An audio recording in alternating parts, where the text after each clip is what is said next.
تو اے لوگو علم والوں سے پوچھو اگر تمہیں علم نہ ہو۔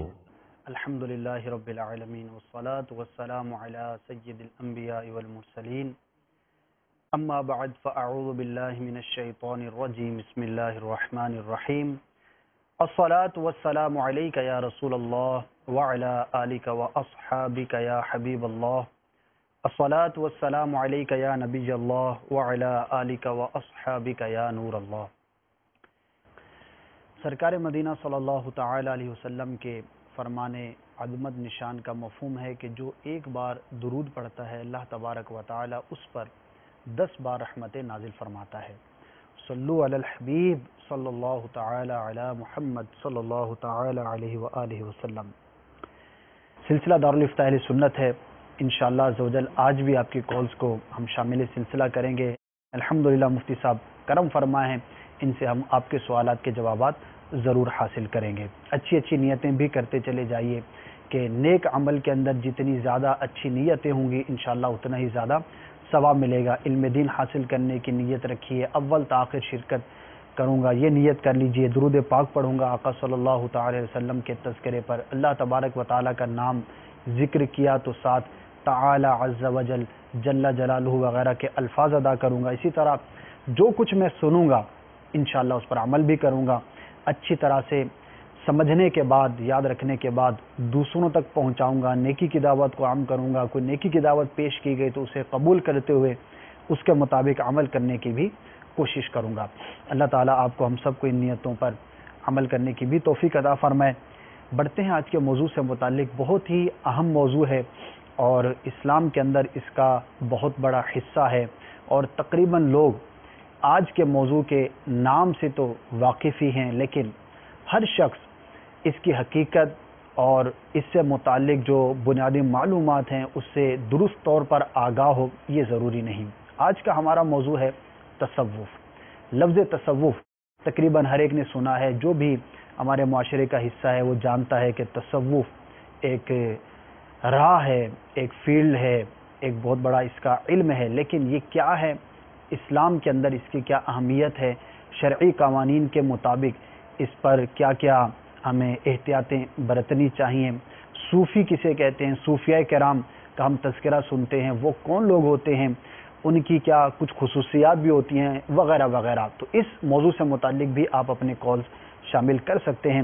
مفتی صاحب سب سے پہلے تو لفظ تصوف کا کیا مطلب ہے اور اسلام کے اندر تصوف کسے کہتے ہیں، بنیادی طور پر کیا کانسیپٹ ہمارا تصوف کے بارے میں ہونا چاہیے، اس کی وضاحت فرما دیں۔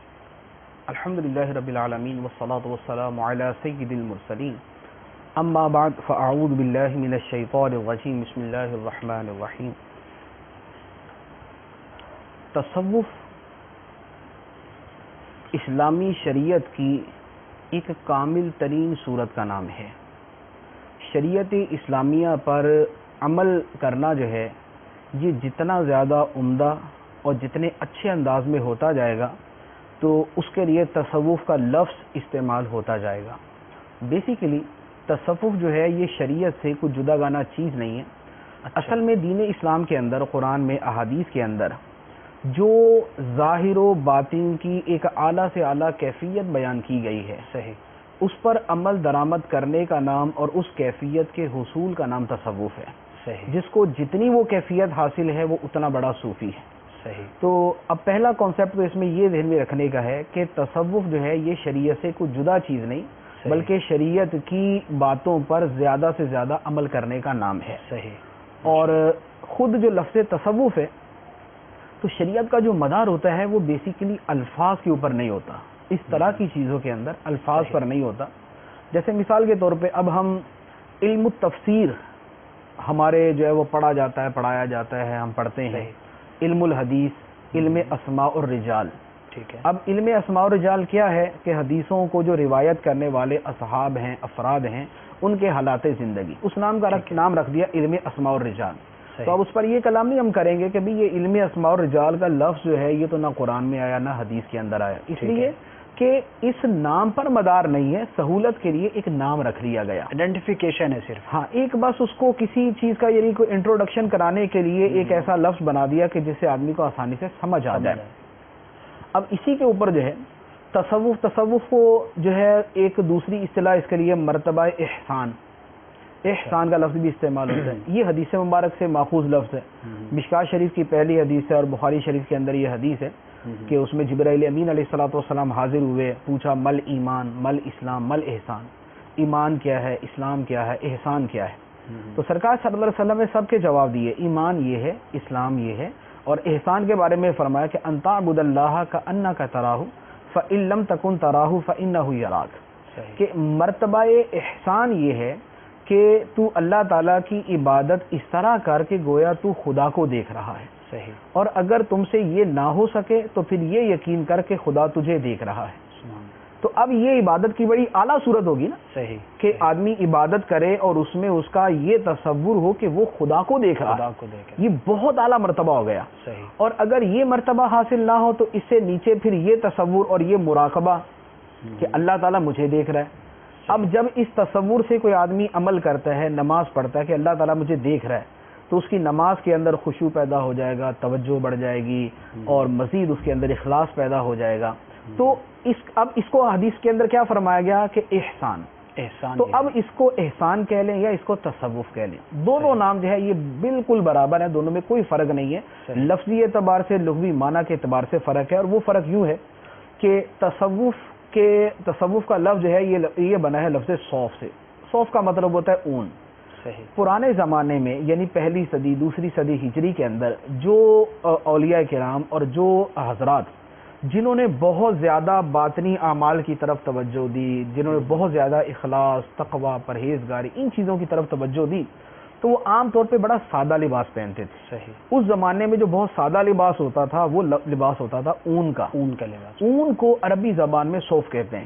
صحیح. تو اب چونکہ یہ اون کا لباس پہنتے تھے, لہذا اسی سے یہ لفظ صوفی بن گیا اور اس علم کا نام تصوف ہو گیا. ٹھیک ہے, یہ ایک ڈیفینیشن اس کی بیان کی گئی, اور بھی اس کے علاوہ بیان کی گئی.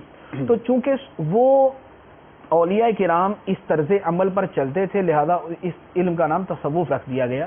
تو اصل کیا ہے؟ اصل وہ ہے کہ قرآن پاک کے اندر جن اوصاف کا بیان کیا گیا اور جو اعلیٰ کیفیات بیان کی گئی, جیسے قرآن پاک کے اندر بیان فرمایا گیا وَإِذَا تُلِيَتْ عَلَيْهِمْ آيَاتُهُ زَادَتْهُمْ إِيمَانًا, جب ان کے سامنے اللہ کی آیتیں تلاوت کی جاتی ہیں تو ان کا ایمان بڑھ جاتا ہے. ایمان کی قوت کے اندر اضافہ ہو جانا تلاوت قرآن کی وجہ سے, تلاوت قرآن سننے کے ذریعے.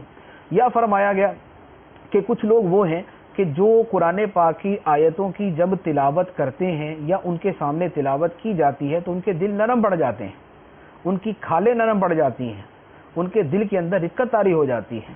یا قرآن پاک کے اندر فرمایا گیا وَإِذَا سَمِعُوا مَا أُنزِلَ إِلَى الرَّسُولِ تَرَىٰ أَعْيُنَهُمْ تَفِيضُ مِنَ الدَّمْعِ, کہ جب وہ سنتے ہیں اللہ کے نازل کردہ کلام کو تو تم دیکھو گے کہ ان کی آنکھوں سے آنسو ابل رہے ہیں, یعنی آنسوؤں کے دھارے بہنا شروع ہو جاتے ہیں ان کی آنکھوں سے.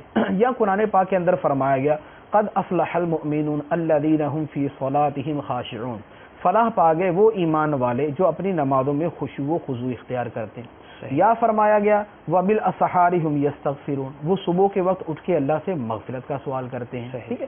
یا فرمایا گیا کہ وعباد الرحمن الذین یمشون علی الارض ہونا واذا خاطبهم الجاہلون قالوا سلاما, وہ زمین کے اوپر بڑی نرمی کے ساتھ چلتے ہیں, یعنی عاجزی کے ساتھ چلتے ہیں. ٹھیک. تو یہ جو عاجزی ہے, اخلاص ہے, تقوی ہے, توکل ہے, صبر ہے, شکر ہے, اللہ کی رضا پہ راضی رہنا ہے, اللہ تعالیٰ کا ڈر دل میں رکھنا ہے, دنیا سے بے رغبتی اختیار کرنی ہے, مال کی محبت دل سے نکالنی ہے, حب جاہ کو دل سے نکالنا ہے, دل کے اندر اللہ کی محبت, اللہ کے رسول کی محبت, نمازوں کی, عبادت کی, ذکر کی, شکر کی. تو یہ ان ساری کیفیات کا جو مجموعہ ہے اس کا نام تصوف ہے. اب یہ جتنی چیزیں ہیں اس میں غور کر لیں, یہ ساری چیزیں قرآن میں ہیں. صحیح. یہ ساری چیزیں قرآن میں ہیں اور یہ ساری چیزیں احادیث کے اندر ہیں. اب ان پر جتنا زیادہ اچھے طریقے سے عمل کرنے والا ہے وہ اتنا بڑا صوفی ہے.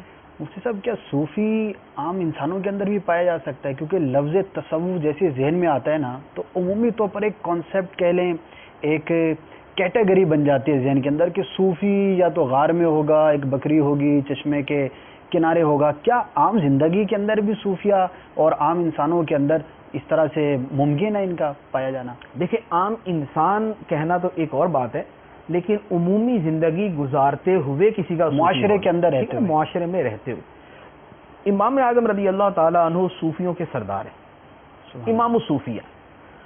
داتا صاحب رحمۃ اللہ علیہ نے اپنی کتاب کشف المحجوب میں امام اعظم رضی اللہ تعالیٰ عنہ کو اعلیٰ ترین درجے کے صوفیہ کرام میں شمار کیا ہے، ٹھیک ہے، اور بلا شک و شبہ امام اعظم رضی اللہ تعالیٰ عنہ اللہ تعالیٰ کے بہت بڑے ولی تھے اور بہت بڑے صوفی تھے، لیکن آپ جتنے بڑے صوفی تھے اتنے بڑے تاجر بھی تھے، آپ تجارت بھی کیا کرتے تھے۔ غوث پاک رضی اللہ تعالیٰ عنہ سے بڑا صوفی کون ہوگا؟ آپ تو صوفیوں کے سردار ہیں نا، غوث پاک ہیں، امام الاولیاء ہیں، تو اب آپ کا اتنا بڑا مرتبہ ہے، آپ بھی تجارت کرتے تھے، آپ کا بھی تجارت کا کام تھا۔ اسی طرح صحابہ کرام سے بڑا صوفی کون ہوگا؟ سیدنا صدیق اکبر رضی اللہ تعالیٰ عنہ کپڑا بیچتے تھے، عمر فاروق رضی اللہ عنہ کا کاروبار تھا، عثمان غنی رضی اللہ تعالیٰ عنہ بہت بڑے تاجر تھے، عبد الرحمن بن عوف رضی اللہ تعالیٰ عنہ عشرہ مبشرہ میں سے ہیں، بہت بڑے تاجر تھے، دیگر عشرہ مبشرہ کے جو اصحاب ہیں ان کے اندر بھی بہت بڑے مالدار موجود ہیں۔ تو دنیاوی زندگی گزارنا، یعنی دنیاوی زندگی سے مراد ہے بیوی بچوں کے ساتھ زندگی گزارنا، عام لوگوں سے میل جول رکھنا، عام لوگوں سے آنا جانا، یہ کسی بھی طرح تصوف سے مانے نہیں ہے۔ ایسا تصوف کہ جو ان چیزوں سے مانے ہو جائے، یعنی جو بیوی بچوں کے حقوق ادا کرنے سے مانے بن جائے، وہ تصوف اللہ کی بارگاہ میں مقبول نہیں۔ کیوں؟ اس لیے کہ تصوف وہ معتبر ہے جو اللہ کے محبوب صلی اللہ علیہ وسلم کے طریقے کے مطابق ہے۔ صحیح۔ ہمارے لیے آئیڈیل چیز اللہ تعالیٰ نے ایک بیان کی ہے، صحیح، لقد کان لکم فی رسول اللہ اسوۃ حسنہ، اللہ کے رسول کی زندگی میں تمہارے لیے بہترین رول ماڈل موجود ہے۔ تو بہترین اسوہ حسنہ رول ماڈل جو ہے وہ سرکار دو عالم صلی اللہ علیہ وسلم کی زندگی ہے۔ اور سرکار صلی اللہ علیہ وآلہ وسلم کیا کرتے تھے؟ آپ نے نکاح بھی فرمائے، آپ نے جہاد بھی فرمایا، آپ صحابہ کرام کے پاس بیٹھتے تھے، آپ ان سے اشعار بھی سنتے تھے، آپ ان سے مزاح بھی فرماتے تھے، آپ روزہ رکھتے بھی تھے اور کبھی روزہ نہیں بھی رکھتے تھے، آپ اپنی ازواج مطہرات کے پاس تشریف بھی لے جاتے تھے، آپ جو ہے بکری کا گوشت بھی تناول فرماتے تھے، لوکی بھی تناول فرماتے تھے۔ تو یہ ساری چیزیں جو ہیں یہ تصوف سے مانے نہیں ہیں۔ اللہ تعالیٰ نے ہر چیز میں ایک حد بیان کر دی۔ جیسے کھانے پینے، کوئی اگر اچھا کھاتا ہے تو ہم تو اس کو پکا ہی تصوف کے خلاف سمجھ کے بیٹھ جاتے ہیں نا، کبھی یہ تو بہت اچھا کھانا کھا رہا ہے، اچھا لباس پہن لیتا ہے، حالانکہ ایسی کوئی بات نہیں۔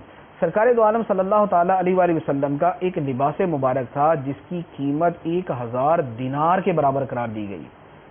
1000 دینار آج کے لاکھ روپے کے برابر ہوتا ہے۔ سرکار صلی اللہ علیہ وسلم جب آپ کی بارگاہ میں مختلف قوموں کے وفد آیا کرتے تھے تو آپ ان سے ملاقات کے لیے وہ لباس پہنتے تھے۔ اسی طرح غوث پاک رضی اللہ تعالیٰ عنہ کے اعلیٰ سے اعلیٰ لباس پہننا ثابت ہے۔ اللہ تعالیٰ نے کیا فرمایا؟ فرمایا کلوا واشربوا ولا تسرفوا۔ اب یہ بیلنس بیان کر دیا نا، فرمایا کھاؤ، یہ نہیں فرمایا لا تاکلوا، یہ نہیں فرمایا لا تشربوا، نہ کھاؤ نہ پیو، فرمایا کھاؤ اور پیو، لیکن ساتھ اس کے مزید وضاحت فرما دی ولا تسرفوا، لیکن حد سے نہ بڑھو، حد سے نہ بڑھو، کھانے اور پینے میں اسراف نہ کرو، حد سے نہ بڑھو۔ اسی طرح فرمایا کلوا مما فی الارض حلالا طیبا، جو اللہ نے زمین کے اندر پیدا کیا، جو زمین کے اندر ہے اس میں حلال طیب رزق کھاؤ۔ تو اچھا، اسی طرح بیویوں کے ساتھ حسن سلوک، سرکار صلی اللہ علیہ وسلم نے فرمایا کہ میں تم میں سب سے بہترین ہوں، میں تم میں سب سے بہترین ہوں۔ اور اس کی وجہ کیا بیان فرمائی؟ وجہ یہ بیان فرمائی اس لیے کہ میں تم میں سے اپنے گھر والوں کے ساتھ سلوک کرنے میں سب سے بہترین، سبحان اللہ، اپنی ازواج مطہرات سے سلوک کرنے میں سب سے بہترین ہوں، لہذا تم میں سب سے بہترین ہوں۔ اسی طرح فرمایا کہ تم میں بہترین آدمی وہ ہے جس کے اخلاق سب سے اچھے ہیں۔ اب آدمی اخلاق کہاں مظاہرہ کرے گا؟ جنگل میں، پرندوں کے ساتھ، درندوں کے ساتھ، کس کے ساتھ؟ لوگوں کے ساتھ رہے گا تو اخلاق کا مظاہرہ کرے گا نا۔ اس کے پڑوسی ہوں گے، اس کے دوست ہوں گے، اس کے چاہنے والے، اس کے نہ چاہنے والے، اس کے کام کاج کے لوگ ہوں گے، جہاں وہ گاڑی پار کرتا ہوگا، جہاں دفتر میں جا کے بیٹھتا ہوگا، یہاں وہ حلم کا مظاہرہ کرے گا، یہاں وہ صبر کا مظاہرہ کرے گا، یہاں وہ بردباری کا مظاہرہ کرے گا، یہاں لوگوں کی تکالیف کو برداشت کرے گا، یہاں لوگوں سے عفو درگزر کرے گا، یہاں لوگوں کی تکلیفوں کو برداشت کر کے انہیں معاف کرے گا، باوجود قدرت ان سے بدلہ انتقام نہیں لے گا۔ جب یہ کام کرے گا تو یہ آدمی جو ہے یہ اللہ تعالیٰ کی بارگاہ میں صوفی ہے۔ صوفی کے لیے یہ کوئی خاص لباس یا کوئی خاص شکل و صورت یا خاص اس کا کوئی ماحول ایسا کچھ نہیں ہے، ایسا نہیں ہے۔ جس کا دل صاف ہے وہ صوفی ہے، اور جس کا دل صاف نہیں ہے وہ صوفی نہیں۔ ماشاءاللہ، بہت ہی پیاری آپ نے وضاحت فرمائی، اور ناظرین کے لیے بہت سارے اس میں سیکھنے کے مدنی پھول ہوں گے کہ شریعت پر عمل کرنا ہی یہ اصل تصوف ہے۔ مفتی صاحب یہاں ایک اور طبقہ ہے جس کا یہ مائنڈ بنا ہوتا ہے، اور وہ بھی ایک خاص طبقے کی یوں سمجھے کہ ایک انفلوئنس کی وجہ سے کہہ لیں، ذہن بنانے کی وجہ سے کہہ لیں، کہ جو اس راہ پر چلتا ہے، تصوف کی راہ پر جو چلتا ہے، اس سلوک کی راہ پر جو چلتا ہے، تو اب وہ بہت سارے شرعی معاملات سے اپنے آپ کو بے نیاز سمجھتا ہے۔ اچھا، جو اس طرح کے صوفی بنے ہوتے ہیں وہ بھی اس طرح کے دعوے بھی کرتے ہوئے نظر آتے ہیں، اور دو چار ان کے ساتھ جو ہوتے ہیں، تو یہ جو ایک کانسیپٹ ہے کہ جو اس راہ پر چلے تو اب وہ شریعت کی جو ظاہری احکامات ہیں ان میں سے کچھ یا بعض یا تمام ہی سے اپنے آپ کو بے نیاز سمجھنا، تو اس کے بارے میں آپ کیا فرمائیں گے؟ دیکھیں، اس کا بڑا پیارا جواب جو ہے وہ سرکار غوث پاک رضی اللہ تعالیٰ عنہ کی سیرت طیبہ کے اندر موجود ہے۔ سرکار غوث پاک رضی اللہ تعالیٰ عنہ کی جو ہے وہ سیرت کے اندر یہ واقعہ لکھا ہوا ہے کہ آپ ایک مرتبہ جنگل میں تھے اور عبادت و ریاضت میں مصروف تھے، تو اچانک جو ہے وہ آسمان کے اوپر ایک نور چھا گیا، ہر طرف روشنی ہی روشنی، اور ایک بڑا مبارک اور بڑا تقدس والا ماحول بن گیا، اور اچانک وہاں سے آواز آئی کہ اے عبد القادر، میں تیرا رب بول رہا ہوں، اور میں نے تیرے لیے نمازیں اور روزے جو ہے وہ معاف کر دیے، اور تیرے لیے بہت سی ناجائز چیزوں کو حلال کر دیا۔ اچھا، سرکار غوث پاک رضی اللہ تعالیٰ عنہ نے جب یہ سنا تو آپ نے فرمایا کہ یہ چیزیں تو میرے آقا صلی اللہ تعالیٰ علیہ وآلہ وسلم کو معاف نہ ہوئیں، صحیح، کہ آپ کو جو ہے وہ نماز معاف کر دی جائے، یا آپ کے لیے معاذ اللہ ناجائز چیزوں کو حلال کر دیا جائے، تو میرے لیے کیسے ہو سکتی ہے؟ تو آپ سمجھ گئے کہ یہ شیطان ہے، تو آپ نے فرمایا کہ اے شیطان، تو دفع ہو جا، میں تیرے اس وار کے اندر آنے والا نہیں۔ سبحان اللہ۔ اس پر شیطان نے کہا کہ اے عبد القادر، تیرے علم نے تجھے بچا لیا، صحیح، کہ تیرا علم اتنا کہ اس نے تجھے بچا لیا، بھانپ لیا۔ تو آپ نے فرمایا کہ میرے علم نے مجھے نہیں بچایا، میرے رب کے فضل نے مجھے بچایا۔ تو سرکار غوث پاک رضی اللہ تعالیٰ عنہ کے اس واقعہ کے اندر یہ بات واضح طور پہ سامنے آ گئی کہ کسی کے لیے شریعت کی پابندیاں ختم ہو جائیں، کسی کے لیے نماز کا حکم ختم ہو جائے، روزے کا، زکوٰۃ کا حکم ختم ہو جائے، یا حرام چیزیں اس کے لیے حلال ہو جائیں، ایسا کبھی نہیں ہو سکتا، کیونکہ ہم نے میں نے عرض کیا کہ اللہ تعالیٰ نے ایک بات ارشاد فرما دیا کہ سرکار دو عالم صلی اللہ علیہ وسلم کی حیات مبارکہ میں تمہارے لیے بہترین نمونہ ہے، اور اللہ تعالیٰ نے ہی دوسرے مقام پہ ارشاد فرمایا، اے محبوب تم فرماؤ کہ اے لوگو، اگر تم اللہ سے محبت کرتے ہو تو میری اتباع کرو۔ صوفی کا مطلب یہ ہے کہ وہ اللہ تعالیٰ سے محبت کرتا ہے اور پریکٹیکلی محبت کرتا ہے، صحیح، صرف دعوے نہیں کرتا، باقاعدہ عمل کرتا ہے۔ صحیح۔ اب جو اللہ سے محبت کے دعوے دار ہیں، اللہ تعالیٰ نے ان کو فرما دیا کہ جب تک نبی پاک صلی اللہ علیہ وسلم کی اتباع نہیں ہوگی تب تک وہ اللہ کی بارگاہ میں محبوب نہیں ہو سکتے، وہ اللہ تعالیٰ کے سچے محب نہیں ہو سکتے، ایک بات۔ دوسرا، قرآن پاک کے اندر اللہ تعالیٰ نے ارشاد فرمایا وَأَنَّ هَذَا صِرَاطِي مُسْتَقِيمًا فَاتَّبِعُوهُ وَلَا تَتَّبِعُوا السُّبُلَ فَتَفَرَّقَ بِكُمْ عَنْ سَبِيلِهِ، فرمایا کہ یہ میرا ایک سیدھا راستہ ہے، صراطی صراط ایک راستے کو بولتے ہیں نا، فرمایا یہ میرا ایک سیدھا راستہ ہے، کون سا؟ جو سرکار صلی اللہ علیہ وسلم لے کر ہے، شریعت کا راستہ۔ فرمایا کہ وَأَنَّ هَذَا صِرَاطِي مُسْتَقِيمًا فَاتَّبِعُوهُ، اس ایک راستے کی پیروی کرو، وَلَا تَتَّبِعُوا السُّبُلَ، اس کے علاوہ جتنے راستے ہیں، سبل یہ اس کی جمع آ گئی، صحیح، کہ ایک راستہ میرا ہے، ایک راستہ میرا ہے، اور اس ایک راستے کے علاوہ جتنے راستے ہیں یہ سارے راستے شیطان کے ہیں، اور فرمایا کہ وَلَا تَتَّبِعُوا السُّبُلَ، اور راستوں کی پیروی نہ کرو، فَتَفَرَّقَ بِكُمْ عَنْ سَبِيلِهِ، کہ وہ راستے تمہیں اللہ کے راستے سے دور لے جائیں گے۔ صحیح۔ اب وہ ایک راستہ کون سا ہو سکتا ہے؟ وہ ایک راستہ وہی ہے نا جو سرکار دو عالم صلی اللہ علیہ وسلم کا راستہ ہے۔ آپ کا راستہ جو ہے وہ شریعت کا راستہ ہے، جو آپ نے ہمیں قرآن کی شکل میں عطا فرمائی، جو آپ نے احادیث مبارکہ کی شکل میں عطا فرمائی۔ صحیح۔ اب یہ بات کہ کوئی شخص شریعت کی پابندیوں سے آزاد ہو جائے، یہاں پر دو طرح کے لوگ ہوتے ہیں۔ کچھ لوگ وہ ہیں جو یہ کہتے ہیں کہ ہم شریعت کی پابندیوں سے آزاد ہو گئے، جو یہ کہے اپنے آپ کو کسی فرض قطعی سے بے نیاز سمجھے، اور اپنے فرض قطعی کو یہ سمجھے کہ میرے اوپر فرض نہیں، تو یہ کہے کہ میرے اوپر نماز فرض نہیں، اور ہے اس کا وہ پاگل نہیں ہے کہ جس کے اوپر نماز معاف ہو جائے، وہ بچہ نہیں ہے جس کے اوپر نماز معاف ہو جائے۔ پاگل اور بچہ دو ہیں جن کے اوپر نماز ہے، تیسرا وہ عورت کے جس کے مخصوص ایام چل رہے ہیں اس کے اوپر نماز نہیں ہوتی، ٹھیک ہے۔ اب جو تین حالتوں کے اندر نہیں ہے، اور وہ بولتا ہے کہ میرے اوپر نماز فرض نہیں ہے، وہ کافر ہے، کیونکہ وہ نماز کا منکر ہے، وہ کافر ہے۔ تو وہ آدمی وہ اللہ کی بارگاہ تک پہنچنے والا نہیں ہے، بلکہ وہ جہنم تک پہنچنے والا ہے۔ سیدنا جنید بغدادی رضی اللہ تعالیٰ عنہ کا ایک فرمان ہے، ان کی بارگاہ میں کسی نے کہا کہ حضرت ہم نے کچھ صوفیوں سے، اس زمانے میں بھی ایسے صوفی ہوتے ہیں، پوچھا کہ ہم نے کچھ صوفیوں سے یہ سنا ہے، وہ یہ کہتے ہیں کہ یہ جو نماز اور یہ اس طرح کی چیزیں ہیں یہ تو ان لوگوں کے لیے ہے جو پہنچے نہیں، جو پہنچے نہیں، ہم تو پہنچ گئے، جو راستے میں ہیں وہ یہ کریں، ہم تو پہنچ گئے، تو ہمارے لیے تو یہ چیزیں نہیں ہیں۔ تو جنید بغدادی رحمۃ اللہ علیہ نے جواب ارشاد فرمایا کہ ہاں وہ پہنچ گئے، لیکن کہاں پہنچے؟ اللہ تک نہیں، جہنم تک پہنچے۔ اللہ اکبر۔ اب جنید بغدادی رحمۃ اللہ علیہ یہ بھی ولیوں کے سرداروں میں سے ہیں، ان کا اپنا بہت بڑا سلسلہ ہے، بہت بڑے اکابرین اولیاء کرام میں سے ہیں، تو انہوں نے فرما دیا کہ جو شریعت کی پابندیوں سے آزاد اپنے آپ کو سمجھ کر یہ کہتا ہے کہ میں پہنچ گیا، وہ اللہ تک نہیں پہنچا، وہ شیطان تک اور جہنم تک پہنچا ہے۔ مفتی صاحب یہ تو ٹھیک ہے، وضاحت آپ نے فرمائی ماشاءاللہ، لیکن بعض اوقات عوام جو ہے وہ کنفیوز ہو جاتی ہے۔ اب جو دعویٰ کرنے والا ہے میں پہنچا ہوا ہوں یا اس طرح کا کسی بھی درجے کا دعویٰ کرتا ہے تو اس سے بڑی کرامات کا ظہور ہوتا ہے، بڑی عجیب و غریب جو ہے نا اس سے باتیں ظاہر ہوتی ہیں۔ بیمار کو لے کر گئے، ڈاکٹر نے لاجواب کر دیا، ان صاحب نے جو پھونک ماری کھڑا کر دیا، ایسے یعنی عجیب و غریب قسم کے جو واقعات ہیں وہ رونما ہوتے ہیں، تو اس وجہ سے بھی لوگ کنفیوز ہو جاتے ہیں۔ تو اب اگر اس طرح کا عمل اس سے ظاہر ہوتا ہے اور وہ یہ دعویٰ بھی کر رہا ہے تو عوام اس کے بارے میں کیا کانسیپٹ بنائے کہ یہ کرامت ہے نہیں ہے، کیا کہیں گے؟ دیکھیے یہ جو بات ہے نا کہ اس طرح کی چیزیں ظاہر ہوتی ہیں جن کو کرامت کہا جاتا ہے، کرامت کی ایک خاص تعریف ہے۔ یہ جو ہے کہ کسی کو دم کیا وہ صحیح ہو گیا، ٹھیک ہے، کسی کا بہت بڑا مرض دور ہو گیا، بہت بڑا مسئلہ حل ہو گیا، اب اس کی بنا پہ کسی کو ولی کہنا یہ درست نہیں ہے۔ اچھا، وجہ یہ ہے کہ اس طرح کی چیزیں کافروں سے بھی ظاہر ہو سکتی ہیں، یہ کافر بھی کر سکتے ہیں۔ اچھا، میں نے خود اشتہار پڑھے، باقاعدہ اشتہار پڑھے فیصل آباد کے اندر، اور یہی چیزیں اس نے پوسٹر کے اوپر لکھی ہوئی تھی، اس اشتہار کے اوپر یہ چیزیں چھپی ہوئی تھی کہ جناب وہ یوں یہ کر دے گا، یوں بیماروں کو صحیح کر دے گا، یہ مرض دور کر دے گا، یوں کر دے گا۔ کیا عاملین نہیں ہوتے؟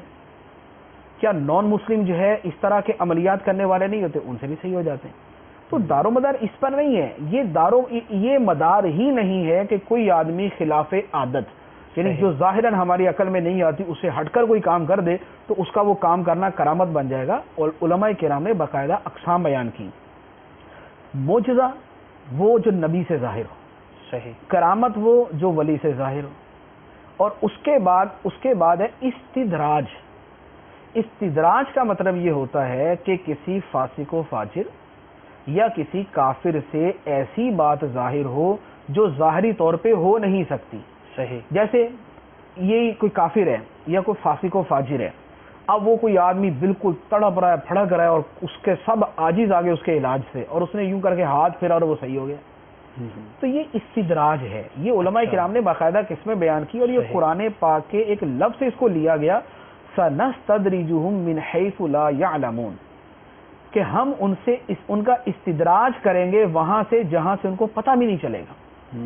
تو استدراج جو ہے یہ وہی چیز ہے جو کرامت کے اندر جو چیز ظاہر ہوتی ہے، اسی طرح کی چیزیں، صحیح، اسی طرح کی چیزیں جب کسی فاسق و فاجر سے یا کافر سے ظاہر ہو تو اسے استدراج کہتے ہیں۔ تو جب استدراج کی ایک قسم موجود ہے تو یہ کیا ضروری ہے کہ وہ کرامت ہو اور وہ کسی ولی سے ہی سرزد ہو؟ ولی تو ہوتا ہی وہ ہے جو پابند شریعت ہو، جو پابند شریعت نہیں ہے وہ ولی نہیں ہو سکتا۔ حتیٰ کہ اولیاء کرام نے یہاں تک ارشاد فرمایا کہ جو سرکار دو عالم صلی اللہ تعالی علیہ وآلہ وسلم کی ایک سنت مبارکہ کا تارک ہے، اگرچہ وہ ہوا میں اڑے اور اگرچہ وہ پانی کے اوپر تیرے، وہ اللہ کا ولی نہیں ہو سکتا۔ جو سرکار صلی اللہ علیہ وسلم کی ایک سنت کو چھوڑنے والا سیدنا بایزید بستامی رحمۃ اللہ علیہ کا ایک فرمان میں نے پڑھا تھا، آپ نے کسی کے بارے میں سنا کہ فلاں بہت بڑا کوئی ایک ولی آیا ہمارے علاقے میں، تو آپ نے کہا کہ زیارت کے لیے چلتے ہیں، اپنے خادم کو ساتھ لیا اور چلے گئے۔ اب جب اس کو جا کر دیکھا تو اس آدمی نے قبلے کی طرف منہ کر کے تھوک دیا۔ صحیح، اب قبلے کی طرف منہ کر کے تھوکنا یہ قبلے کی بے ادبی ہے اور خلاف سنت ہے۔ صحیح، سیدنا بایزید بستامی رحمۃ اللہ علیہ وہیں سے واپس تشریف لے، اللہ اکبر، فرمایا کہ جو سرکار دو عالم صلی اللہ تعالی علیہ وآلہ وسلم کی ایک بھی سنت کو ترک کرنے والا ہے وہ اللہ تعالیٰ کا ولی نہیں ہو سکتا۔ تو یہ ولایت کا یہ ہے۔ اب صورتحال یہ ہے کہ ایک آدمی کے جو ہے سر پہ نہ ٹوپی ہے، نہ امامہ ہے، نہ اس کے چہرے پہ داڑھی ہے، نہ اس کی نمازوں کا کوئی حال ہے، اس نے کچھ باتیں رٹی رٹائی ہوئی ہیں، کچھ کتابیں اس نے شیخ محی الدین ابن عربی رحمۃ اللہ علیہ کی پڑھ لی، کچھ کتابیں امام غزالی کی پڑھ لی ہیں، داتا صاحب کی کشف المحجوب پڑھ لی ہے، اور کیا رسالہ قشیریہ پڑھ لیا اس نے، جنید بغدادی کی جو معالی الہمم پڑھ لی اس نے. تو اب یہ کچھ کتابیں پڑھا کے، یا امام عبد الوہاب شعرانی رحمۃ اللہ علیہ کی کتابیں پڑھ لی، یہ کتابیں مجدد الثانی کے مکتوبات شریف کا مطالعہ کر لیا، شاہ ولی اللہ صاحب کی کتابیں پڑھ لی. ان کتابوں کو پڑھ کے اب باتیں کرنا کوئی مشکل نہیں ہے. اب مثال کے طور پہ یہ کہ میں صوفی نہیں ہوں، لیکن میں اگر 2-4 دن اچھے طرح مطالعہ کروں گا اور میں اگر ذہین آدمی ہوں تو میں اس طرح کی باتیں کرنا شروع کر دوں گا. میں قرآن کی آیتیں بھی موقع محل پہ پڑھ دوں گا، احادیث بھی پڑھ دوں گا، بزرگوں کے واقعات بھی سنا دوں گا. تو اس کا دار و مدار تو آدمی کے مطالعے کے اوپر ہوتا ہے. صحیح. باتیں کرنے سے آدمی صوفی نہیں بنتا، کام کرنے سے صوفی بنتا ہے. تو اب جس شخص کی داڑھی نہیں ہے، جو شریعت کا پابند، اب اچھا اسی طرح میں نے ایک آدمی سے کے بارے میں سنا کہ وہ صوفی مشہور ہے، داڑھی نہیں ہے. اس سے پوچھا کہ آپ داڑھی کیوں نہیں رکھتے؟ تو اس نے کہا کہ میں اپنے آپ کو اس قابل نہیں سمجھتا کہ میں داڑھی رکھوں، کیونکہ یہ تو سرکار صلی اللہ علیہ وسلم کے چہرہ مبارک پر تھی. تو اب مجھے جس نے کہا، میں نے کہا بھائی تم نے تو اپنی داڑھی رکھنی تھی نا، تم نے تو اپنی داڑھی رکھنی. سرکار صلی اللہ علیہ وسلم نے فرمایا داڑھی بڑھاؤ، مونچھیں پست کرو، مجوسیوں جیسی صورتیں نہ بناؤ، یہودیوں جیسی صورتیں نہ بناؤ، مشرکوں کی مخالفت کرو، مجوس کی مخالفت کرو. یہ حدیث مبارکہ، اور یہ ایک حدیث نہیں ہے، 40 سے زیادہ حدیثوں کے اندر سرکار دو عالم صلی اللہ علیہ وآلہ وسلم یہ فرما رہے ہیں کہ داڑھی بڑھاؤ، مونچھیں پست کرو. اب سرکار صلی اللہ علیہ وسلم تو بار بار فرمائے. آگے سے وہ بندہ کھڑا ہو کے یہی بولتا چلے جی میں قابل نہیں. سرکار فرمائے داڑھی بڑھا، وہ بولے جی میں قابل نہیں. سرکار فرمائے داڑھی بڑھا، وہ بولے جی میں قابل نہیں. تو یہ کیا بات ہوئی؟ تو اس کا مطلب تو یہ ہوا کہ یہ بندہ نماز بھی نہیں پڑھتا ہوگا. کیوں؟ اس لیے کہ جب داڑھی رکھنے کے قابل نہیں ہے تو اللہ کی بارگاہ میں کھڑا ہونے کے کیسے قابل؟ میرا منہ اس لائق کہاں کہ میں رب کے بارگاہ میں. تو اللہ تعالیٰ کی بارگاہ میں کھڑے ہونے کے قابل نہیں ہے تو پھر نماز بھی چھوڑ دے گا. اللہ تعالیٰ کا نام لینے کے قابل زبان نہیں ہے تو ذکر اللہ بھی چھوڑ دے گا. سرکار کا نام لینا تو بزرگوں نے تو فرما دیا نا کہ 1000 بار بشویم دہن سے مشکو گلاب ہنوز نامے تو گفتن کمال بے ادبی، کہ 1000 مرتبہ اپنے منہ کو اگر مشکو گلاب سے بھی دھو لو تب بھی آپ کا نام لینا بے ادبی ہے. اور یہ بڑے بڑے اکابر اولیاء کرام جو کہ یہ تاثرات اور عقیدت اور محبت ہے. تو اب زبان سرکار کا نام لینے کے قابل نہیں تو کیا درود شریف پڑھنا چھوڑ دیں؟ اللہ تعالیٰ کا نام لینے کے یہ ہماری گالیاں، غیبت، چغلی، بہتان کے اندر مبتلا زبان یہ اس قابل نہیں ہے. اللہ کا ذکر کرنا چھوڑ دیں. اللہ تعالیٰ کی پاک بارگاہ میں کھڑے ہونے کے قابل نہیں ہے تو نماز پڑھنا چھوڑ دے. کیا قرآن پاک کو چھونے کے پھر ہمارے ہاتھ بھی قابل نہیں، ہمارے ہاتھ گندے ہیں، قرآن اللہ کا کلام ہے تو قرآن پاک کو چھونا بھی ہم بند کر دیں. تو اگر یہ لاجک استعمال، یہ عجیب بات ہے کہ بھئی داڑھی کے اندر تو یہ لاجک ہے کہ میں داڑھی رکھنے کے قابل نہیں ہوں لیکن قرآن پڑھنے کے تم قابل ہو، اللہ کی بارگاہ میں کھڑے ہونے کے قابل ہو، اللہ کا نام لینے کے تمہاری زبان قابل ہے، تمہارا جو ہے وہ قرآن پاک کو دیکھنے کی تمہاری آنکھیں قابل ہیں، قرآن سننے کے لیے تمہارے کان قابل ہیں، داڑھی رکھنے کے تم قابل نہیں. تو یہ شیطان کا دھوکہ ہوتا ہے. کیونکہ داڑھی رکھنا جو ہے نا، اب داڑھی رکھنا تھوڑا سا جو ہے نا وہ لوگوں کو ذرا اولڈ سا فیشن لگتا ہے، جبکہ سرکار صلی اللہ علیہ وسلم کی سنت مبارکہ ہے تو یہ ہمارے لیے اس سے بڑھ کر تو عزیز چیز ہی کوئی نہیں. تو اب چونکہ ذرا داڑھی منڈا یا چھوٹی داڑھی والا یہ تھوڑے سے جو پڑھے لکھے جن کو مرض ہو جاتا ہے یہ ان کو زیادہ پسند آتا ہے، تو لہذا ان لوگوں کے اندر ذرا اپنی قابلیت جمانے کے لیے داڑھی نہ ہونا ذرا ایک فضیلت شمار کی جاتی ہے. تو جو چیز نفس کے مطابق ہے اس کے لیے تو یہ ہیلا ایجاد کر لیا گیا. تو اگر یہ ہیلا چلائیں گے تو پھر قرآن بھی چھوڑ دیں گے، حدیث بھی چھوڑ دیں گے، نماز بھی چھوڑ دیں گے، ذکر اللہ بھی چھوڑ دیں گے، درود بھی چھوڑ دیں گے، پھر تو سارا دین چھوڑ کے بیٹھ جائیں گے.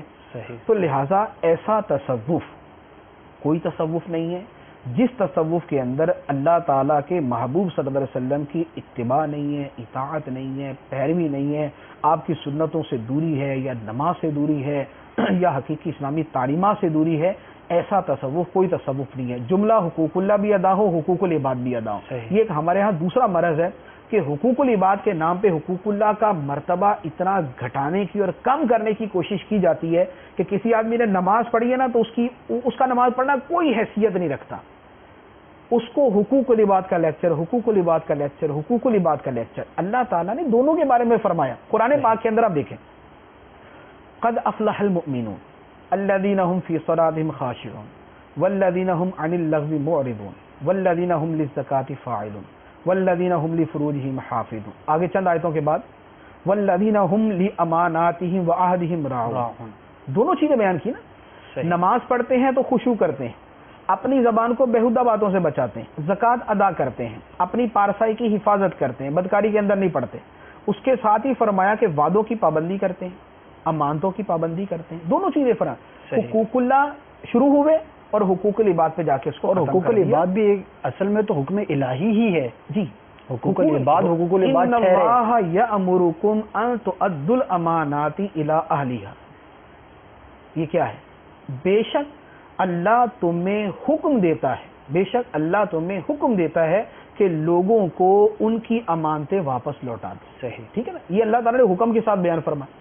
اسی طرح فرمایا ان اللہ یأمر بالعدل والاحسان وایتاء ذی القربى، اللہ تعالیٰ عدل کا، احسان کا اور رشتہ داروں کو دینے کا حکم دیتا ہے، لیکن ساتھ ہی فرمایا وینہی عن الفحشاء والمنکر والبغی، اور اللہ تعالیٰ فحشا سے، منکر سے اور بغی سرکشی سے تمہیں منع فرماتا ہے. ہمارے ہاں آدھے کو لے کے بیٹھے ہوئے ہیں، جو عدل والا ہے وہ عدل کے علاوہ بقیہ ہر چیز کو ہیج سمجھتا ہے، جو احسان والا ہے کہ دوسروں پر احسان کرنا چاہیے وہ اس کے علاوہ بقیہ ہر چیز کو جو ہے نا وہ فارغ سمجھ کے بیٹھا ہوا کہ یہ نماز، روزہ، ذکر اللہ، خوف خدا، رونا، یہ کچھ نہیں ہے، بس انسانیت ہونی چاہیے، انسانیت خدمت ہونی چاہیے. ارے انسانیت کے جو ہے وہ باتیں کرنے والے، یہ تو دیکھو اسی آیت میں اللہ تعالیٰ آگے کیا فرماتا ہے، وَيَنْهَى عَنِ الْفَحْشَاءِ وَالْمُنْكَرِ وَالْبَغْيِ، سرکشی سے بھی روکا، صحیح، منکر ہر ناپسندیدہ بات سے بھی روکا، لیکن فحشا سے بھی روکا. صحیح، فحشا یا کبیرہ گناہ یا فحش باتیں. تو اب اپنی طرف سے دین کو لمیٹڈ کیوں کرتے ہو؟ دین محدود نہیں ہے. ہوتا یہ ہے کہ کوئی حقوق اللہ پہ اتنا زور دیتا ہے وہ حقوق العباد کی پرواہ نہیں کرتا، کوئی حقوق العباد کی طرف اتنی توجہ دیتا ہے کہ وہ حقوق اللہ کو پسے پش ڈال دیتا ہے. یہ وہ ہے جس کو اللہ تعالیٰ نے فرمایا افتؤمنون ببعض الکتاب وتکفرون ببعض، کہ کیا تم اللہ کی کتاب کے کچھ حصے پر ایمان رکھتے ہو کچھ پر نہیں رکھتے؟ تو ہم تو بیٹھے ہوئے بیان کر رہے ہیں نا. صحیح، آپ دعوت اسلامی کے ماحول میں دیکھتے ہیں یا مدنی مذاکروں میں کیا ہوتا ہے، مدنی مذاکروں کے اندر پڑوسیوں کے حقوق بیان کیے جا رہے ہیں، ماں باپ کے حقوق بیان کیے جا رہے ہیں، صلہ رحمی تو تقریباً روزانہ بیان کیا جا رہا ہے، صلہ رحمی کا بیان کیا جا رہا ہے، نماز کا بھی بیان کیا جاتا ہے، روزے کا بھی بیان کیا جاتا ہے، فیضان رمضان بھی ہے، رفیق الحرمین بھی ہے، رفیق المعتمرین بھی ہے، نماز کے احکام بھی ہیں، کفریہ کلمات کے بارے میں بھی ہے، بیان کے اندر جو ہے حقوق العباد کا بیان بھی ہے، جنت کی تیاری بھی ہے، نیکی کی تو دعوت کی. یہ ہے بیلنس، یہ ہے بیلنس کہ حقوق اللہ حقوق العباد دونوں کو بیان کیا جائے. صحیح. اور یہ ہے ڈس بیلنس کہ صرف حقوق اللہ کو بیان کیا جائے، حقوق العباد کو بالکل پسے پش ڈال دیا جائے. اور یہ دوسرا ڈس بیلنس ہے کہ حقوق العباد کا نام لے کے آپ لکھا بھی جائے، صفحے بھی سیاہ کر دیں، جو ہے وہ پیجز جو ہے وہ کالے کے کالے کر دیں آپ، اور حقوق اللہ ادا کرنے پر آپ تمسخر اڑائیں، آپ مذاق اڑائیں، مسجد سے نکلنے والے کے ساتھ آپ کا رویہ جو ہے وہ مستہزیانہ ہو، استہزاء والا ہو، آپ صرف حقوق العباد کی بات لے کے بیٹھے ہوئے. اگر کوئی بے حیائی اور فحاشی کے اوپر بات کرتا ہے تو یہ جو ہے وہ لبرلزم کے جو ہے مریض ہیں، یہ اسی وقت شروع کر دیتے ہیں کہ ان کو جو ہے نا فحاشی کی پڑی ہے، لوگ بھوکے مر رہے ہیں، ان کو وہ نظر نہیں آتے. اللہ کے بندے تو کس دنیا کے اندر رہتا ہے؟ مسلمان ہو یا نہیں، تم قرآن پڑھتے ہو یا نہیں پڑھتے؟ قرآن میں دونوں چیزیں نظر آتی یا نہیں آتی؟ تو قرآن پاک میں یہ سارا کچھ بیان کیا گیا ہے. سورہ بقرہ شروع کرتے ہیں، وہاں پر شروع کیا ہوتا ہے؟ شروع کے اندر ہدی للمتقین الذین یؤمنون بالغیب ویقیمون الصلاۃ. ویقیمون الصلاۃ کیا ہے؟ حقوق اللہ ہے. ومما رزقناہم ینفقون، یہ کیا ہے؟ یہ اللہ کی راہ میں خرچ کرنا ہے. دو چیزیں اکٹھی بیان کر دی. اللہ کی راہ میں دینا ہے، یہ حقوق العباد ہے، اور اللہ تعالیٰ کی عبادت کرنا ہے، یہ حقوق اللہ ہے. اللہ تعالیٰ نے دونوں کو بیان فرمایا. والعصر ان الانسان لفی خسر الا الذین آمنوا وعملوا الصالحات وتواصوا بالحق وتواصوا بالصبر. آمنوا وعملوا الصالحات ایمان ہے اور اعمال صالحہ. اعمال صالحہ میں بیسیکلی تو دونوں چیزیں شامل ہیں، حقوق اللہ حقوق العباد دونوں شامل ہیں. اس کے بعد کیا ہے؟ وتواصوا بالحق وتواصوا بالصبر، ایک دوسرے کو حق بات کہنا، ایک دوسرے کو صبر کی وصیت کرنا. یہ کیا ہے؟ یہ حقوق العباد کی ادائیگی معاملہ. تو ہمارا دین جو ہے ان چیزوں سے بھرا ہوا ہے. ہمارے دین میں عقائد بھی ہیں، ہمارے دین میں عبادات بھی ہیں، ہمارے دین میں معاملات بھی ہیں، ہمارے دین میں اخلاقیات بھی ہیں، ہمارے دین کے اندر معاشرے میں کیسی زندگی گزارنی ہے یہ بھی ہے، پڑوسیوں کے ساتھ کیسا سلوک کرنا ہے یہ بھی ہے، ماں باپ سے کے ساتھ کیسا رہنا یہ بھی ہے، رشتہ داروں سے کیسا سلوک کرنا یہ بھی ہے، بیوی بچوں کے حقوق کیا ہیں یہ بھی ہیں، جانوروں کے حقوق کیا ہیں یہ بھی ہیں، ماشاءاللہ پودوں کے حقوق کیا ہیں یہ بھی ہیں، گھروں میں پنجروں کے اندر پرندے رکھنے ہیں ان کے حقوق کیا ہیں یہ بھی ہیں. راستے کے حقوق کیا ہیں یہ بھی ہماری شریعت کے اندر بیان کیا گیا. گھر بنا اس کی دیوار اتنی اونچی نہ بناؤ کہ پڑوسی کی ہوا رک جائے, اس کو ہوا نہ پہنچے, وہ بیچارہ گرمی میں حبس میں پریشانی کے اندر ہے. ہمارے دین کے اندر یہ بھی بیان کیا گیا. لیکن ہمارے دین کے اندر ہی تہجد پڑھنا بھی بیان کیا گیا, ہمارے دین کے اندر 5 نمازیں پڑھنا بھی بیان کیا گیا.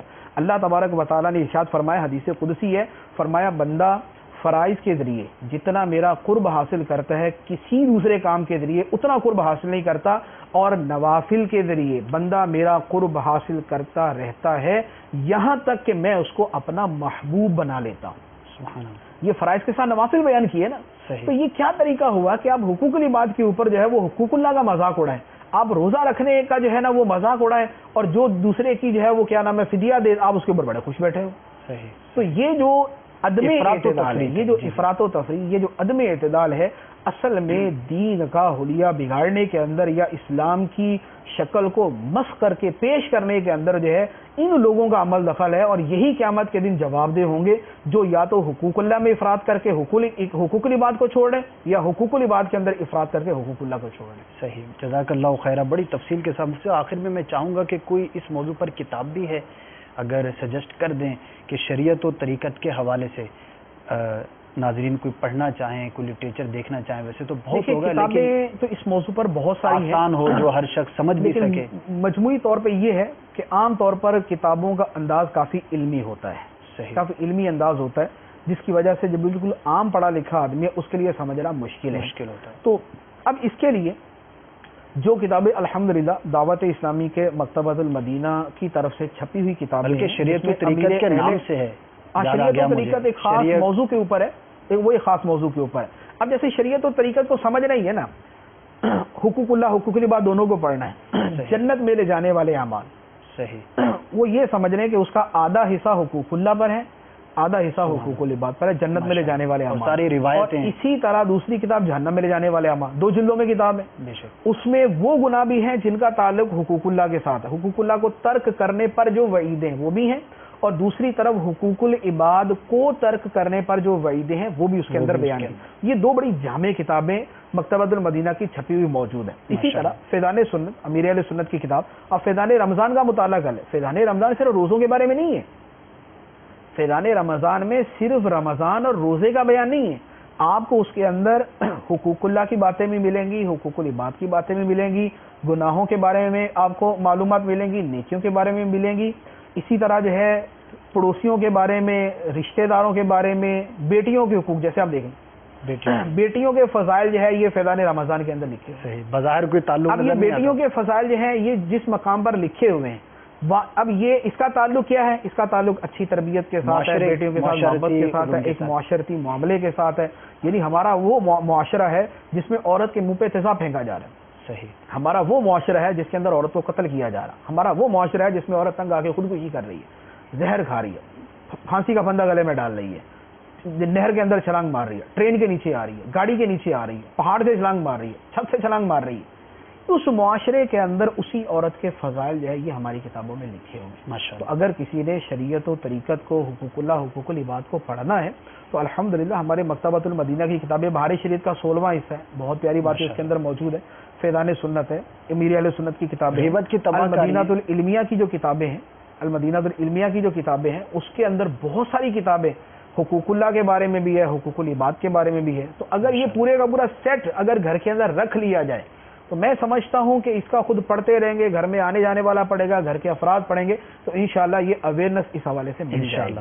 جناب خرید لیجئے, مفتی صاحب نے اتنی ترغیب دلائی ہے, نیت کر لیجئے ناظرین کہ انشاءاللہ عز و جل ہم جو مکتبۃ المدینہ سے شائع کردہ کتابیں ہیں, بعض کے نام خصوصیت کے ساتھ بیان ہوئے, فیضان سنت اور دیگر جو کتب ہیں ان کو خریدے, پڑھیں. رمضان مبارک کا پیارا مہینہ ہے, پھر ہم کہتے ہیں ٹائم پاس نہیں ہوتا, روزے کے اندر کچھ نکاہت ہو جاتی ہے, اگر آپ کا باہر نکلنے کا دل نہیں کر رہا تو بہت بہترین مصروفیت ہے. اس سے اچھی اور کیا مصروفیت ہوگی کہ آپ کے سامنے ایک دینی مطالعے کے لیے کتاب رکھی ہے, اس کو انشاءاللہ پڑھیں گے تو شریعت و طریقت کے جو دونوں ایک مہکتے مدنی پھول ہیں وہ چننے کا موقع ملتا رہے گا. بیانات سنیے, علم دین حاصل کرتے رہیے. فرض علوم کے حوالے سے الحمدللہ بہت ہی شاندار کورس ہوا تھا 2-3 ماہ پہلے انٹرنیٹ پر. dawatIslami.net جو ہماری ویب سائٹ ہے, وہاں سے آپ پورا فرض علوم کورس جو ہے وہ اس کو ڈاؤن لوڈ کر لیجئے, اور ان قریب انشاءاللہ اس کی DVDs بن کر بھی مکتبۃ المدینہ پر آنے ہی والی ہیں.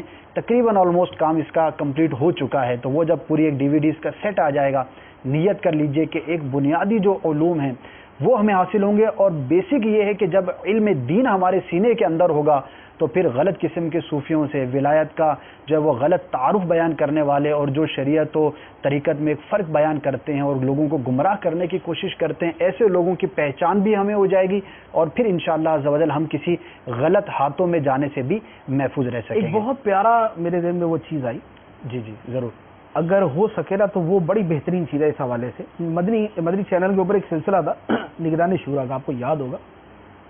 تاجر کو کیسا ہونا چاہیے, جی بالکل, باپ کو کیسا ہونا چاہیے, بھائی بیٹی کو کیسا ہونا چاہیے, بیوی کو کیسا ہونا چاہیے, شوہر کو کیسا ہونا چاہیے, پڑوسی کو کیسا ہونا چاہیے. یہ جتنے سلسلے ہیں نا, یہ سارے حقوق العباد سے متعلق. صحیح, ماشاءاللہ. کیونکہ باپ کو کیسا ہونا چاہیے, پڑوسی کو کیسا ہونا چاہیے, تو اس میں حقوق اللہ اگرچہ ہر حق العبد کے اندر موجود ہوتا ہے, لیکن بیسیکلی اس کو حقوق العباد کہتے ہیں. تو یہ جو سیریز ہے پوری, اگر اس پوری سیریز کو لے لیا جائے, سن لیا جائے, تو انشاءاللہ حقوق العباد کے تعارف کے حوالے سے یہ بھی جو ہے نا وہ شاندار ہے. اچھا, مجھ سے اس کی ابتدا ہوئی تھی تاجر کے حوالے سے. جی, تاجر کو جب یہ یعنی سلسلہ شروع ہوا تو اس وقت یہ ذہن میں نہیں تھا کہ یہ آگے اس طرح سے بطور سلسلہ ہو جائے گا. یعنی چند بیانات تھے بزنس کمیونٹی کے لیے. اچھا, پھر اس سے الحمدللہ پذیرائی ہوئی, لوگوں نے بہت پسند کیا, تو پھر تاجر کو کیسا ہونا چاہیے بیان ہوا, تو پھر یہ ذہن بنا کہ صرف تاجر ہی کیوں, تو پھر یہ ماشاءاللہ ایک سلسلہ وار موضوعات جو ہے وہ بڑھتے چلے گئے. یہ حقوق العباد کے حوالے, اگر کسی کو حقوق العباد کے حوالے سے ہی رغبت ہے پڑھنے کی, بیان کرنے کی, کسی کو ترغیب دینے کی, تو اس کی جو سیڈیز اگر میسر ہو سکے تو یہ سیڈیز جو ہے نا اگر یہ بھی دے دیتا ہے یا سن لیتا ہے تو انشاءاللہ یہ بہتری, یعنی اس میں معلومات بھی ہے, ترغیب بھی ہے, کیونکہ انداز بیان کا ایک اثر بہت زیادہ ہوتا ہے. صحیح, جزاک اللہ خیرہ. ضرور حاصل کیجئے. کچھ کالز کو بھی شامل کر لیتے ہیں, دیکھتے ہیں کہ آپ آج ہمارے سلسلے میں کیا سوالات پوچھنا چاہ رہے ہیں. جی سنائیے. السلام علیکم ورحمۃ اللہ وبرکاتہ. وعلیکم السلام ورحمۃ اللہ وبرکاتہ. میرا نام محمد بلال اطاری ہے, میں ہانگ کانگ میں PhD کر رہا ہوں. میرا سوال دارالفتہ میں ہے حلال فوڈ کے بارے میں. اس کے 4 پارٹس ہیں. پہلا پارٹ یہ ہے کہ اگر ہم کسی مسلمان کے ریسٹورنٹ میں جاتے ہیں یا کسی پاکستانی ریسٹورنٹ میں, تو وہاں حلال فوڈ لکھا ہوتا ہے, تو کیا ہم وہاں سے چکن, میٹ, مٹن اور بیف وغیرہ کھا سکتے ہیں؟ اگر ہم ان سے پوچھیں اور وہ ہمیں یہ بتائیں کہ یہ حلال ہے, تو اس وقت ہم کھا سکتے ہیں کہ نہیں. پارٹ 2, اگر ہم کسی مسلمان کے گھر ایز اے گیسٹ جاتے ہیں, تو کیا اس وقت جو بھی وہ گوشت ہمارے آگے رکھتے ہیں, کیا ہم اسے کھا سکتے ہیں؟ ہمیں کیا ان سے پوچھنا چاہیے پہلے کہ یہ حلال ہے یا نہیں؟ پارٹ 3 یہ ہے کہ اگر ہم کسی مسلمان کنٹری میں جاتے ہیں, کوئی ہمیں انوائٹ کرتا ہے ادھر, یا میں اسٹوڈنٹ ہوں تو کسی کانفرنس میں جاتا ہوں, تو اس وقت جو گوشت وہاں پیش کیا جاتا ہے اس کے بارے میں کیا ترکیب اپنانی چاہیے؟ نمبر 4, جو کچھ ریڈی میڈ فوڈ بھی ملتی ہے جس کے اوپر حلال لکھا ہوتا ہے, اور کچھ پاکستانی کمپنیز بھی ہیں جو باہر بیچتی ہیں, تو ایسی فوڈ کو کیا ہم کھا سکتے ہیں؟ اسپیشلی گوشت کے بارے میں گائیڈ کر دیجیے. جزاک اللہ خیرہ. السلام علیکم ورحمۃ اللہ وبرکاتہ. وعلیکم السلام ورحمۃ اللہ وبرکاتہ. بہت ہی خوبصورت انداز پر سوال کیا ہے انہوں نے, بڑا کیٹیگرائز کر کے پوچھا ہے. گوشت کے حوالے سے مسئلہ تقریباً جو ہے وہ ہر نان مسلم ملک کے اندر تو تقریباً ہے, اور اسی طرح شاید پاکستان کے علاوہ بقیہ اسلامی ممالک کے اندر بھی اسی طرح کی کنڈیشن ہے. اس کے بارے میں ہم نے پہلے بھی عرض کیا تھا کہ گوشت کے بارے میں شریعت نے مخصوص شرائط رکھی ہیں. وہ شرائط اگر پوری ہوں گی تو اس گوشت کا کھانا حلال ہوگا, ورنہ حلال نہیں ہوگا. اس میں پہلی بات تو یہ ہے کہ مچھلی کا گوشت جو ہے یہ مطلقاً حلال ہے. صحیح. مچھلی کے اندر جو ہے مسلمان یا کافر کا اس کو پکڑنا, اس کی کوئی قید نہیں ہے. ذبح کرنا, پکانا, بنانا, اس کی کوئی قید نہیں.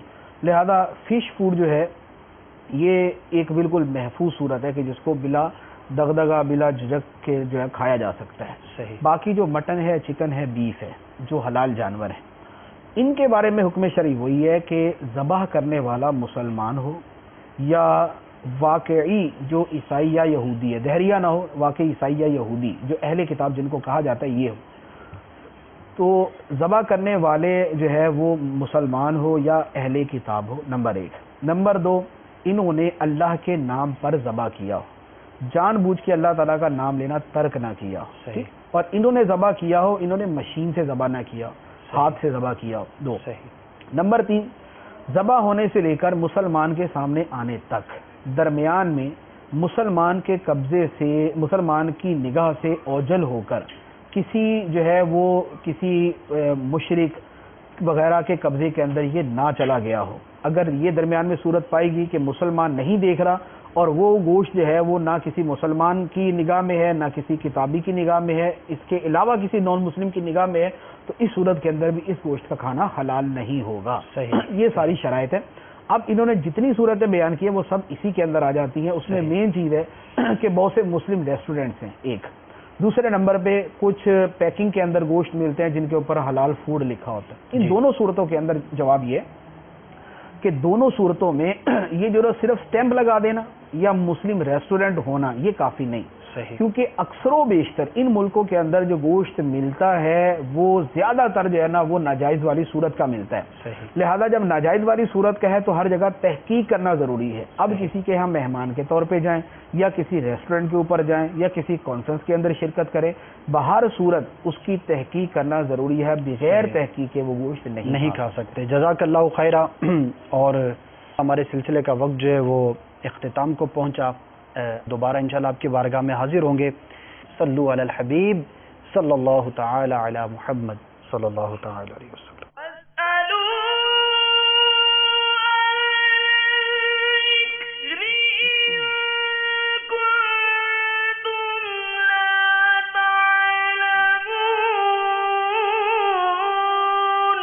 تو اے لوگو، علم والوں سے پوچھو اگر تمہیں علم نہ ہو۔